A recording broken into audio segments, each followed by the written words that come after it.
बिस्मिल्लाहिर्रहमानिर्रहीम। आज हम क्लास फर्स्ट ईयर के फिजिक्स के चैप्टर 4 का नेक्स्ट टॉपिक पढ़ेंगे जो कि है वर्क एनर्जी प्रिंसिपल। बेसिकली इसमें वर्क और एनर्जी का आपस का जो रिलेशनशिप है वो एक्सप्लेन किया गया है। Work done on a body is equal to the change in its kinetic energy. किसी भी बॉडी पे जो वर्क डन हो रहा है वो इक्वल होगा कि उस बॉडी में कितनी चेंज आई है उसकी काइनेटिक एनर्जी में। अभी तो जरूरी नहीं है काइनेटिक एनर्जी ही हो, लेकिन पहले हम इसका रिलेशन काइनेटिक एनर्जी से पढ़ते हैं, फिर मैं आपको दो और एनर्जीज की एग्जांपल दूंगी कि work done on a body किस तरह इक्वल हो सकता है किसी और एनर्जी की चेंज के इक्वल। सो पहले कुछ टर्म्स को समझ लें कि m जो होगा हमारी डेरिवेशन में वो बॉडी की मास को शो कर रहा होगा। vi initial velocity, f equal to force applied on the body, d is the distance covered by the body and vf is the final velocity of the body। अब in terms को use करते हुए हम अपनी derivation को start करेंगे। The work done on the body is, work done का formula आ जाएगा force into displacement. After that equation of motion एक हमने ली जिसमें हमने कहा कि 2ad इक्वल है V F square minus V I square के। ये क्या है, हमारे पास एक इक्वेशन ऑफ मोशन हमने ली है। अगर हम इसको रीअरेंज करें और डिस्प्लेसमेंट को एक साइड पे अकेला कर दें तो हमारे पास आ जाएगा 2a इस साइड पे जाएगा तो 1/2a और ब्रैकेट में आ जाएगा final velocity square minus initial velocity square. अब क्वेश्चन ये है हम इधर d को क्यों अकेला करें, why not a, why not 2 या कोई और टर्म। इसलिए क्योंकि हमारे पास जो फर्स्ट इक्वेशन है वर्क डन की, हम उसमें एनर्जी का रिलेशन फाइंड आउट करना चाह रहे हैं, वर्क एनर्जी प्रिंसिपल पढ़ रहे हैं ना। तो हमने इसमें क्या किया, यहाँ पर d की वैल्यू फाइंड आउट कर ली। अब d की वैल्यू आ गई हमारे पास, इसी तरह हम f की वैल्यू ले लेंगे कि न्यूटन के सेकंड लॉ ऑफ मोशन के अकॉर्डिंग फोर्स हमारे पास इक्वल होती है मास इनटू एक्सेलरेशन के।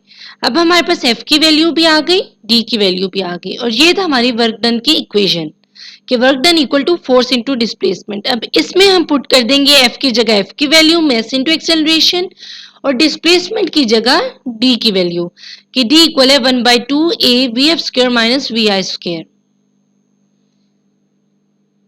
Using equation 2 and 3 in 1, same वही बात है, 2 और 3 को 1 में पुट करेंगे तो हमारे पास आ जाएगा work done is equal to ma divided by 2a vf square minus vi square.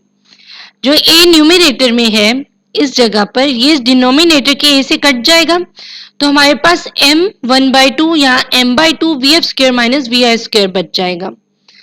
इसके बाद हम इन वैल्यूज को अगर इस ब्रैकेट के अंदर मल्टीप्लाई कर दें तो हमारे पास 1/2 m vf square minus 1/2 m vi square आ जाएगा। इसका क्या मतलब हुआ कि वर्क डन इक्वल है, काइनेटिक एनर्जी किसकी इक्वल होती है 1/2 mv स्क्वायर। तो अब इधर f आ गया तो it means this is final kinetic energy and 1/2 mv square kinetic energy, but with i it is initial kinetic energy. Final kinetic energy में से इनिशियल काइनेटिक एनर्जी माइनस करेंगे तो हमारे पास चेंज इन काइनेटिक एनर्जी आ जाएगा। जो हमने in start पढ़ा कि किसी भी सिस्टम पे किसी बॉडी पे वर्क डन जो है वो इक्वल होता है चेंज इन काइनेटिक एनर्जी के। यानी एक तो आप वर्क डन को लिख सकते हो work done is equal to force into displacement. अब आपके पास वर्क डन की एक और इक्वेशन आ गई कि वर्क डन इक्वल है 1/2 mass final velocity square minus 1/2 mass initial velocity square, यानी final kinetic energy minus initial kinetic energy. अब जो मैंने आपसे कहा कि दो और कौन सी एनर्जीज आ सकती हैं कि अगर कोई भी इस तरह की बॉडी हो आपके पास जिसे आप सरफेस ऑफ अर्थ पे थी और आपने सरफेस ऑफ अर्थ से उसको रेस किया, यानी अर्थ और उस बॉडी के दरमियान जो डिस्टेंस था, जो डिस्प्लेसमेंट था, उसको इंक्रीज कर दिया। बॉडी और अर्थ के दरमियान अब कोई ना कोई डिस्टेंस डिस्प्लेसमेंट आ गया है, तो इस कंडीशन में जो आपके पास वर्क डन होगा वो इक्वल होगा change in its gravitational potential energy. जैसे अभी हमने पिछले इक्वेशन में देखा work done equal to change in kinetic energy, तो इस तरह के एग्जांपल में जहां पे ग्रेविटेशनल फोर्स का एक्शन आ जाएगा वहां पर वर्क डन इक्वल हो जाएगा change in its gravitational potential energy. इसी तरह अगर हमारे पास कोई इलास्टिक की फॉर्म हो, कोई स्प्रिंग हो, अगर वो कंप्रेस्ड फॉर्म में हो तो उसमें हमारे पास वर्क डन इक्वल होगा उसकी इलास्टिक पोटेंशियल एनर्जी के इंक्रीज होने पर। If a spring is compressed, the work done on it is equal to the increase in elastic potential energy. Spring को कंप्रेस करने पर हमारे पास कितना वर्क डन हुआ ये हम कैसे बताएंगे, ये हम कैसे बताएंगे? स्प्रिंग की जो ओरिजिनल फॉर्म थी उससे कितना ज्यादा इंक्रीज हुआ, जितना ज्यादा उसमें इलास्टिक पोटेंशियल एनर्जी इंक्रीज हुई, वो जो ज्यादा वाली वैल्यू होगी वो हमारे पास इक्वल होगी वर्क डन के। ये था हमारा आज का लेक्चर। आई होप आपको ये टॉपिक क्लियर हुआ होगा। अगर आपकी कोई भी कंफ्यूजन है तो आप कमेंट सेक्शन में पूछ सकते हैं। इस वीडियो को लाइक करें, कमेंट करें, शेयर करें और चैनल को जरूर सब्सक्राइब करें।